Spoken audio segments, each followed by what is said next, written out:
Next time on Dragon Ball Z. Real life, you just get punched in the face? Well, no, like, no, you don't get punched in the face at work. Like, I don't know. Like, if you have to deal with somebody that you don't like at work and you punch them in the face, you're going to go to jail. So, I mean, no, that's not how it works in the real world. You don't just punch people that make you mad. Like, in general, like, yeah, that's what, you know, like, 12-year-old hard asses say. But no, you have to deal with people that you don't like, and that's too bad. And now for something completely different. You did? Oh, the Jordan Peterson, right. Okay, yeah, let me look at that.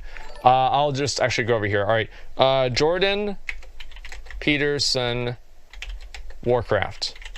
World of Warcraft. Okay, what is this here?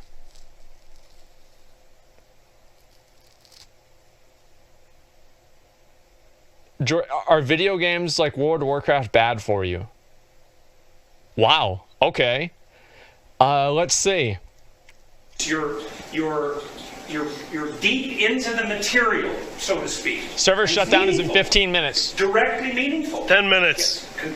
So would this be a framework to explain why, say, novel music or stories or like an engrossing video game even would induce that kind of stress? It's like, sure. You know it's another world, so you're safe, but also it's like an unfolding experience within. It's both of those at the same time, because it's you don't want to play a video game where there are no rules. Yeah. And you don't want to play a video game where the rules transform so rapidly and erratically that there's no way you can model them. Like BFA. You want to play a video game where you can suspend disbelief. You know, there's some play with the axioms, so maybe there's some things about the model reality that aren't exactly like real reality. But once that framework is established, once the rule-governed framework is established, there's play inside of it, and that's very engrossing. And I think. See, that's what I was saying. This is exactly what I was fucking saying, dude. Like, even Jordan Peterson agrees with me. That's the best part about it, is figuring out ways that you can work within the rules and just fuck with people. That's the best part.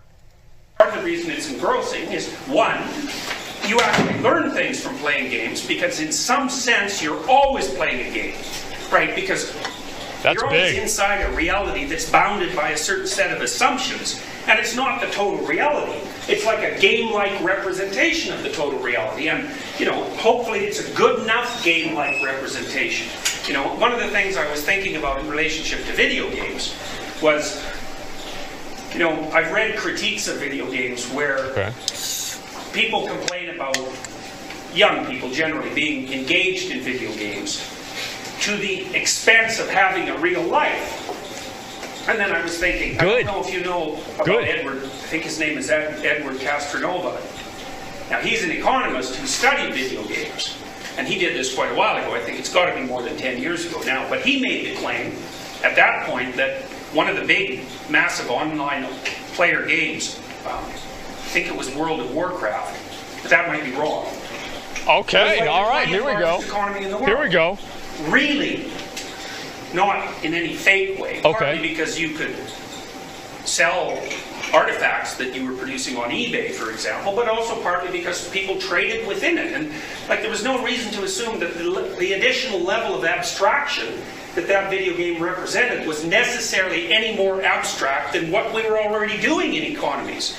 So that's exactly what he's saying. Like, he's saying the same fucking thing, dude. I learned more, as I said, I learned more from business and WoW than I did from business school.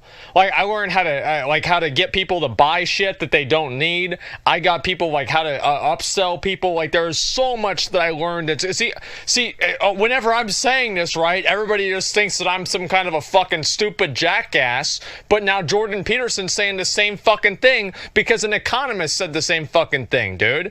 Like, this is exactly how it works, man. Like, that's not how to scam people. I mean, like, it's part of it, right? I mean, there's always, well, I'll teach you how to scam. It does. It does. So then you could ask yourself, for example, think about this. Is it more real to lead a band of adventurers through a complex mythological reality in an online game, or to work at McDonald's? Now you'd say, well, to work at McDonald's because that's real, but let's think about that for a minute. So exactly why is it real? Okay. I mean, first of all,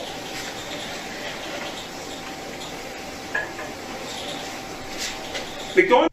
Okay, that's pretty true. I mean, I feel like you're probably going to learn a little bit more from WoW than McDonald's. I mean, I've never worked at McDonald's, but I pretty much assumed that.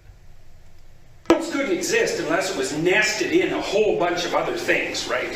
So it has to be nested in a functional capitalist economy, and that has to be nested inside a functional political system, and then there's all sorts of other preconditions in terms of material supply and so forth that have to be in place before you're able to work there and receive tokens for your labor. Okay, so the same thing applies to the video game. And you might say, well,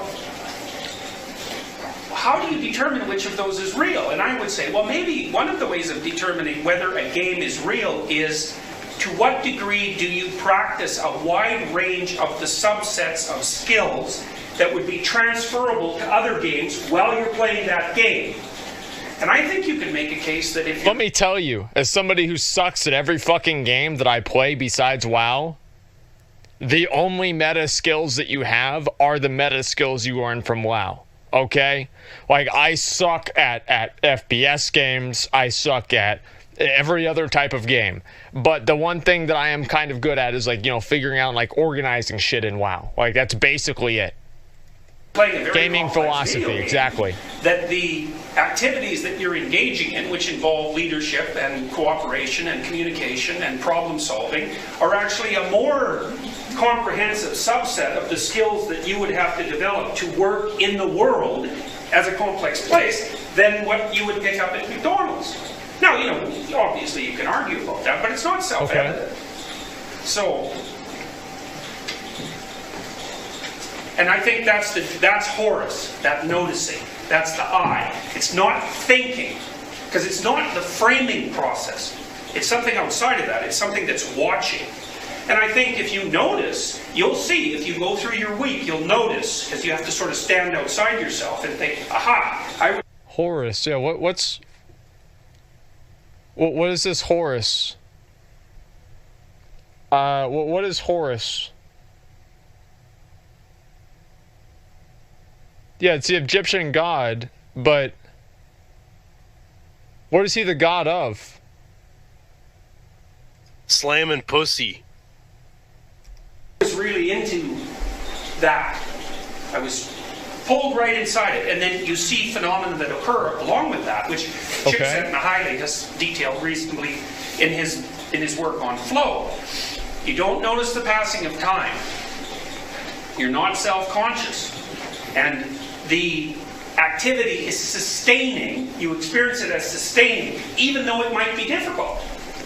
You know, so it's not a matter of just taking the easy way out and doing something fun. It's not that at all. It can be that. It's often you feel that way when you're doing something that's exceptionally challenging and difficult. And usually I think it's those things that are, they're real in relationship to your goal hierarchy. You know, so they're moving you forward in the way that you've determined that moving forward is appropriate, insofar as you've sorted that out.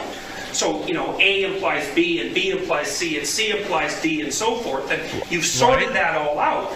You know, so maybe you're working on an essay in a class that you find meaningful because you want to derive something useful from your education so that you're a good citizen, so that you can live a proper life. No, I just don't want to have my dad get mad because I failed another class. Like, let's settle down, Jordan. Nobody gives a shit about that, all right? I just don't want to get my dad get mad at me. Meaning of all those things makes the local activity quite richly meaningful because it's properly contextualized. But then there's the other element, which is when you're pushing yourself beyond that, not only do you experience the meaning of what you're doing in relationship to your goal hierarchy, you also transcend the goal hierarchy at the same time, so that while you're working towards realizing it, you're also working towards transforming it and improving it, all at the same time. And I think that you're set up to experience that as the highest form of being. And then there's a corollary to that, which is, maybe if you spent the bulk of your time doing that, you know, so you got practiced at playing video games all day. Well, maybe I don't know, you could figure it out for yourself. But my suspicions are that for many of you, that's probably 5% of your weekly life. Maybe I'm wrong about that because it's been a long time since I was your age. I can't remember what it was like, really. It's like 35% but I do know, playing when I video survey games. undergraduates and ask them how much time they waste, they're telling me, generally speaking, it's 4 to 6 hours a day. And I actually think it's probably more than that. And yeah, 4 to 6 hours a day, because like I don't do anything. Like I stream, and like what do I really do besides streaming? Like usually, like whenever I have other stuff going on, yeah, I'm kind of busy. But there are a lot of days where I stream for like 5 hours, and the other 12 hours or whatever that I'm awake.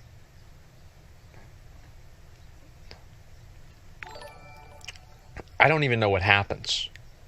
Like sometimes I'll just like be sitting here and it'll be midnight. I don't even know how that happens. Hellway, thank you very much for the 20 gifted community subs, man. I appreciate that. Thank you, Hellway. Thank you so much, man. I appreciate it. So that's time not spent in this particular state of mind, Okay. And it's wasted time. Well, you even recognize it as wasted time because when someone asks you if it's wasted time, you say yes. And it's that's about right. Wasted. If it's wasted and you know it, you're obviously comparing that to some other sort of time that isn't wasted, right? That you regard as valuable and meaningful and logically that is correct. In, even though it might be difficult and require discipline and all those sorts of things. So you might ask yourself, if you have times during the week where you're engaged enough in what you're doing so that you find that intrinsically meaningful and it removes the burden of tragedy, and I don't mean because you're preoccupied, I mean because you're experiencing what you're doing as intrinsically worth the price. That's exactly, that's the South Park episode. Do you want to go out there and get good grades and do all this other stupid stuff, or do you want to kill boars and do something that really matters? Like, this guy knows what it is. See, this is exactly what it is. This is the psychology of the games. It's the exact same fucking thing. That's a different thing. You might think, okay, well, what if you were in that state of mind 80% of the time? Yep. Or 85% of the time, or 90% of the time. And that requires a tremendous amount of discipline and organization and clarity of purpose, and it also requires a tremendous amount of truth.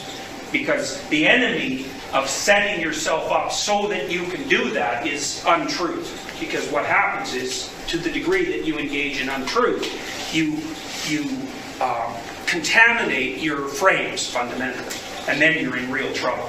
Because people that think video games are real life properly if your frames are contaminated, and they're contaminated to the degree that you build them out of nonsense and delusion. Yeah, that's basically like whenever people think the video games are real. Lobster race confirmed. Yeah, there it is. You just assume my MMO. I mean, here's the thing, right? Is that, like, yeah, I would say it's also in room. I mean, who cares, right? I mean, it doesn't matter. I mean, like, we're just listening to what he says. It doesn't matter who's listening or how many people are there. I mean, it doesn't matter. I mean, like, here's the thing. I think what he's basically saying is that video games simulate real life in a way that makes certain skills transferable. I think that's absolutely true. I mean, there's plenty of things that people learn in video games that they're able to use and apply in real life. Like, an example of this is dealing with people that you don't like. So how many times have you ever been in a raiding guild and the raid leader or somebody else in the guild is somebody that you fucking hate? Like, you don't like them at all, and you're like, man, I just wish this person would die. I don't want to talk to them. I don't want to think about them or anything. But you still log on, and you still deal with it, right? And there's nothing, it doesn't matter, like, what the problem is or anything like that. You still deal with it. And I think that's really what the difference is. And that's something that you can learn in WoW, and it's something that's going to be meaningful even after that. You know what I mean? What's the past economics? Just because of the auction house and WoW. Yeah, I learned supply and demand for that. Absolutely, that's how it is. F1 News Sports. Yeah, I mean, let's say critical thinking skills, hand-eye coordination. Well, you don't really need hand-eye coordination in 99% of jobs. Real life, you just get punched in the face. Well, no, like, actually, like, no, you don't get punched in the face at work. Like, I don't know. Like, if you have to deal with somebody that you don't like at work and you punch them in the face, you're going to go to jail. So, I mean, no, that's not how it works in the real world. You don't just punch people that make you mad. Like, in general, like, yeah, that's what, like, 12-year-old hard asses say. But no, you have to deal with people that you don't like, and that's too bad. We are waiting, by the way, we are waiting for the servers to come up. They are currently down, and that's basically it, yeah. Yeah, nobody goes around punching people they don't like at work. I mean, they'd be in jail and they wouldn't be able to even talk about this. So no, by the nature of people here being able to talk in Twitch chat, that means that you don't go and do that, because the people that do that are in jail. So stop trying to act like a hard ass. It's not how it works. We'll go back and we'll watch this one here. How come we got 7 characters in Field of Strife already? I think the reason we're going to put 2 on top of 2 here. I had 7 characters on the Field of Strife. I had 7 characters on the stress test servers. 2 on top of 2 is that they're probably going to let the people on the stress test servers into the Field of Strife. You guys are gonna get to play! You guys are gonna get to play with the famous Asmongold, man. That's right, dude. You excited? Wow. It's gonna be fucking great. Bruh. Surprise, motherfucker. My killers will not